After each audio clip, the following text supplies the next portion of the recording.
మీ పిల్లలు చదువుకున్నది ఎగ్జామ్ హాల్లో రాయాలన్నా, కాంపిటేటివ్ ఎగ్జామ్ క్రాక్ చేయాలన్నా మెమరీ ముఖ్యం. మెమరీ అనేది గిఫ్ట్ కాదు, రైట్ టెక్నిక్ అండ్ ప్రాక్టీస్ తో ఎవరైనా సాధించవచ్చు.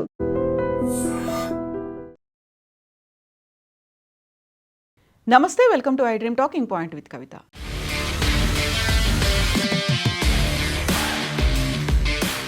దక్షిణాది దిగ్గజ దర్శకుడు, నటుడు భారతీ రాజా ఈరోజు ఉదయం కన్నుమూశారు. భారతీయ చలనచిత్ర రంగంలో లెజెండరీ దర్శకుడుగా ముద్రపడినటువంటి ఇయక్కునర్ ఇమయం అంటే దర్శక శిఖరంగా పేరొందినటువంటి భారతీ రాజాకు 84 ఏళ్ళు. కొంతకాలంగా అనారోగ్యంతో బాధపడుతున్నటువంటి భారతీ రాజా చెన్నైలోని తన నివాసంలో తుది శ్వాస విడిచారు. భారతీ రాజా మృతితో తమిళ సినీ పరిశ్రమతో పాటుగా తెలుగు చిత్రసీమలో విషాద ఛాయలు అలముకున్నాయి. 4 గోడల స్టూడియో సెట్లలో బందీగా ఉన్నటువంటి సినిమాను నిజమైన మనుషుల మధ్య గ్రామీణ వాతావరణంలోకి నడిపించినటువంటి మహోన్నతమైనటువంటి దర్శకుడిగా భారతీ రాజాకు పేరుంది. పలువురు సినీ ప్రముఖులు, రాజకీయ నాయకులు ఆయన మృతిపై సంతాపం వ్యక్తం చేశారు. భారతీ రాజా గత కొంతకాలంగా వయోభారంతో పాటు తీవ్రమైనటువంటి ఊపిరితిత్తుల ఇన్ఫెక్షన్తో బాధపడుతున్నారు. 6 నెలల క్రితం చెన్నైలోని ఎంజీఎం ఆసుపత్రిలో ఆయన్ను ఐసీయూలో చేర్చి చికిత్స అందించారు. అనంతరం కోలుకున్న ఆయనను వైద్యులు ఇంటి వద్దే విశ్రాంతి తీసుకోవాలని సూచించారు. ఈ నేపథ్యంలో చెన్నైలోని నీలాంకరైలో నివాసం ఉంటున్నటువంటి భారతీ రాజా కొన్ని రోజులుగా అస్వస్థతతో ఉన్నారు. ఈరోజు ఉదయం కన్నుమూశారు. భారతీ రాజా గత కొంతకాలంగా పుత్ర శోకంతో కూడా దిగాలు పడ్డారు. సినీ తెరపై ఎన్నో భావోద్వేగాలు పంచినటువంటి ఈ లెజెండరీ దర్శకుడి వ్యక్తిగత జీవితం గతేడాది కోలుకోలేని పెద్ద విషాదం చోటు చేసుకుంది. 2025 మార్చిలో ఆయన కుమారుడు నటుడు మనోజ్ భారతీ రాజా కేవలం 48 ఏళ్ల వయసుకే గుండెపోటుతో అకాల మరణం చెందారు. తన కళ్ళ ముందే కన్న కొడుకు వెళ్ళిపోవడంతో భారతీ రాజా తీవ్ర మనస్తాపానికి గురయ్యారు. ఆ పుత్ర శోకం ఆయన్ను మానసికంగా బాగా కుంగదీసింది. కొడుకు అంత్యక్రియల సమయంలో ఆయన పడిన వేదన ప్రతి ఒక్కరిని కలిచివేసింది. ఆ మానసిక వేదన కారణంగానే ఆయన ఆరోగ్యం మరింత క్షీణించినట్టుగా చెప్తున్నారు భారతీ రాజా సన్నిహితులు. గతేడాది డిసెంబర్లో శ్వాసకోశ సమస్యలు, ఉబ్బసం తీవ్రమవడంతో కుటుంబ సభ్యులు చెన్నైలో ఉన్నటువంటి ఆసుపత్రిలో చేర్పించారు, చికిత్స అందించారు. వయసు పైపడడం, మానసిక దిగులు తోడడంతో అప్పటి నుంచి ఆయన పూర్తిగా కోలుకోలేకపోయారని ఆయన అభిమానులు చెప్తున్నారు.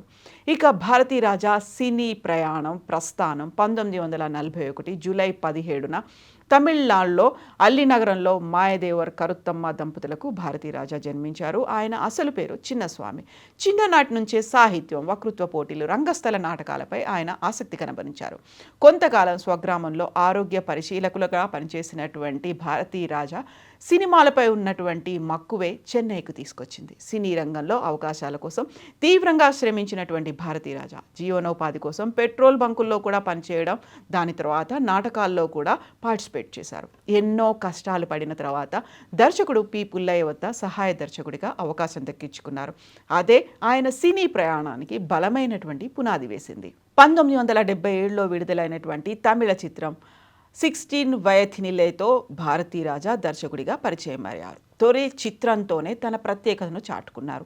ఆ కాలంలో ఎక్కువ శాతం చిత్రాలు స్టూడియోల్లోనే చిత్రీకరించేవారు. అయితే గ్రామీణ నేపథ్యంలో సాగేటువంటి కథలు నేరుగా పల్లెల్లో చిత్రీకరించి సహజత్వాన్ని తెరపై ఆవిష్కరించారు. దీంతో తమిళ సినీ పరిశ్రమలో గ్రామీణ కథలకు ఆయన కొత్త దిశను చూపినటువంటి దర్శకుడిగా గుర్తింపు పొందారు. 16 వదనిలేయ చిత్రం కమల్ హాసన్, రజనీకాంత్ సినీ జీవితాల్లో కీలక మలుపుగా నిలిచింది. ఆ తర్వాత వరుసగా 40కు పైగా చిత్రాలకు దర్శకత్వం వహించినటువంటి భారతీ రాజా సామాజిక అంశాలను కమర్షియల్ హంగులతో మేళవించి ప్రేక్షకులను అలరించారు.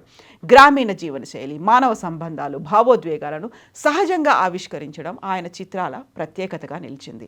భారతీ రాజా అనగానే మనకు గుర్తొచ్చేది వాస్తవికత. 1977లో తమిళంలో మొదటి చిత్రంతో దర్శకుడిగా ప్రస్థానం ప్రారంభించినటువంటి ఆయన అదే సినిమాను తెలుగులో 16 ఏళ్ల వయసులో శ్రీదేవి, చంద్రమోహన్ ప్రధానమైనటువంటి తారాగణంగా రీమేక్ చేసి తెలుగులో కూడా సంచలనం సృష్టించారు. ఆ తర్వాత ఆయన అందించినటువంటి సీతాకోకచిలుక తెలుగు సినిమా చరిత్రలోనే ఒక బ్లాక్ బస్టర్ హిట్గా నిలిచిపోయింది. దాదాపు 4 దశాబ్దాల సినీ ప్రస్థానంలో 40కి పైగా చిత్రాలను తెరకెక్కించి ఎందరో నూతన దర్శకులకు స్ఫూర్తిగా నిలిచారు. కేవలం మెగాఫోన్ పట్టడమే కాదు, నటుడిగాను కూడా తనలోని సరికొత్త కోణాన్ని ఆవిష్కరించారు. ఎన్నో చిత్రాల్లో విలక్షణమైనటువంటి పాత్రలు పోషించి మెప్పించారు.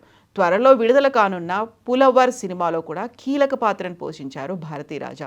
నటుడిగా ఇదే ఆయన చివరి చిత్రం కానుంది. భారతీ రాజా సినీ ప్రస్థానంలో అనేక పురస్కారాలు లభించాయి. సీతాకోక చిలుక చిత్రానికి తెలుగులో ఉత్తమ చిత్రంగా జాతీయ పురస్కారం దక్కింది. 1981లో అదే చిత్రానికి ఉత్తమ దర్శకుడిగా నంది అవార్డు కూడా అందుకున్నారు భారతీ రాజా. 1986లో తెరకెక్కించినటువంటి ముదల్ మరిందై మూవీకి జాతీయ ఉత్తమ తమిళ సినిమా అవార్డు లభించింది. 1996లో అంతిమంతారై సినిమాకు మరోసారి జాతీయ ఉత్తమ తమిళ సినిమా పురస్కారం దక్కింది. భారతీయ సినీ రంగానికి ఆయన చేసిన సేవలను గుర్తించినటువంటి కేంద్ర ప్రభుత్వం 2004లో పద్మశ్రీ పురస్కారంతో సత్కరించింది. 2014లో SIIMA life time achievement award కూడా అందజేసి ఆయన చేసినటువంటి కృషిని గౌరవించింది. సహజత్వానికి నిలువెత్తు రూపంగా నిలిచి భారతీయ సినిమాను అంతర్జాతీయ స్థాయికి తీసుకెళ్లినటువంటి ఈ దర్శక శిఖరంగా భౌతికంగా మనకు దూరమయ్యారు. అయినప్పటికీ ఆయన సృష్టించినటువంటి అద్భుత కావ్యాలు, మరుపురాని పాత్రలు రూపం ప్రతి ఒక్కరి గుండెల్లో ఎప్పటికీ చిరస్థాయిగా నిలిచిపోతాయి. భారతీ రాజా నిర్మించినటువంటి చిత్రాల్లో మీకు బాగా నచ్చినటువంటి సినిమా ఏంటి? ఆయన నటుడిగా మిమ్మల్ని ఏ సినిమాలో బాగా మెప్పించారని మీరు అనుకుంటున్నారో కామెంట్స్ రూపంలో తెలియజేయండి. భారతీ రాజాకి ఐ డ్రీమ్ మీడియా సంతాపం నివాళులు ప్రకటిస్తోంది.